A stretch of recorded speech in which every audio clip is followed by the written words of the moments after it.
Thanks for joining us for Understanding Real Estate with Realtor Becky Cobb of West Cobb Alliance, part of the ReeceNichols Real Estate Group in Neosho.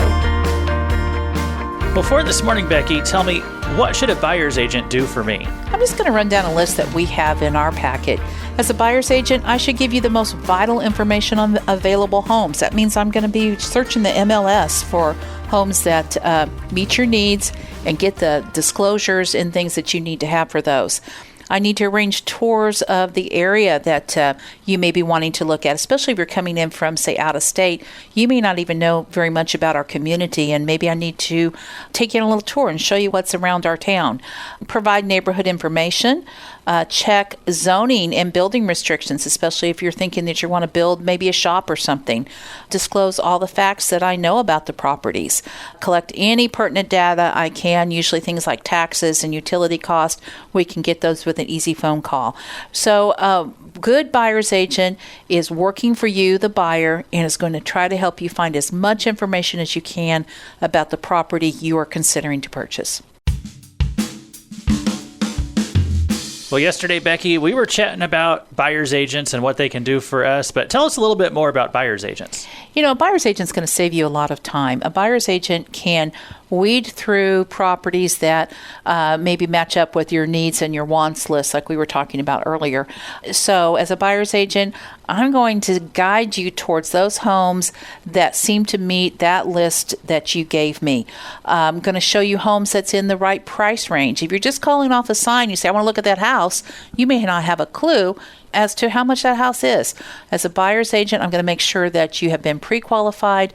We know the price range that will fit your needs and that we don't stray too far off that path, because there's nothing worse than having you fall in love with a home that you can't purchase because it's way far over budget or it doesn't meet some of your most basic needs. So a good buyer's agent is going to consider your needs and make sure they show you the property that meets those needs. This week, Becky, we've been hearing about all the benefits of having a buyer's agent, and why don't you tell us a few more today? One of the things that we're going to do as a buyer's agent, we're going to negotiate on your behalf. We're going to write your offer to the seller and make sure it gets delivered to the seller's agent and gets presented in as short a time as possible. We want to make sure that you get an estimate of any of the cost involved. That could mean that we're calling your lender and communicating with them to make sure that we've considered all of the costs that you need to consider so that you can close on this property. Another thing is sometimes we're going to do a market analysis. If you're a little uncertain of, is this a good value for this home? A realtor can pull up and show you what it looks like this home will appraise for, and then you're going to you'll be able to make an educated offer on the property and not just a shot in the dark. And that's what a good buyer's agent should be doing for you.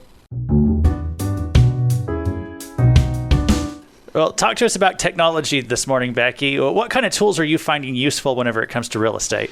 You know, I work with a real estate team, and we have a wide variety of ages. And I've been really impressed by some of the things my team members have come up with regarding AI and ChatGPT. And they're making great use of these tools through virtual tours and just educational information that they can provide. So there's lots of ways that we are using new technology every day in real estate. And I am so thankful to have a great team that helps us make the best use of all the different social media avenues that we have and the new tools that are arriving daily on the scene. So, Becca, we were just talking about the modern times and how technology's replaced so much of what we do, but when it comes to real estate, why does it always need that human element to it? Well, and I want to say technology can enhance what your realtor does, but real estate is about relationships. And you want somebody in your corner helping you decipher the pros and cons of what you're purchasing and or what you're selling. And that's usually somebody that you know as a trusted professional that's been in your community for a while, and you can sit down and have a good conversation with them. You can't really have a good conversation with ChatGPT, in my humble opinion, but you can have a really good conversation with a real estate friend that might sit down and have a cup of coffee with you and explain to you the pros and cons of your transaction. If you would like to know more about understanding real estate, you may contact Becky Cobb at 417-592-3245 of the West Cobb Alliance, your Realtors for Life. Find out more on the web at neosho.homes.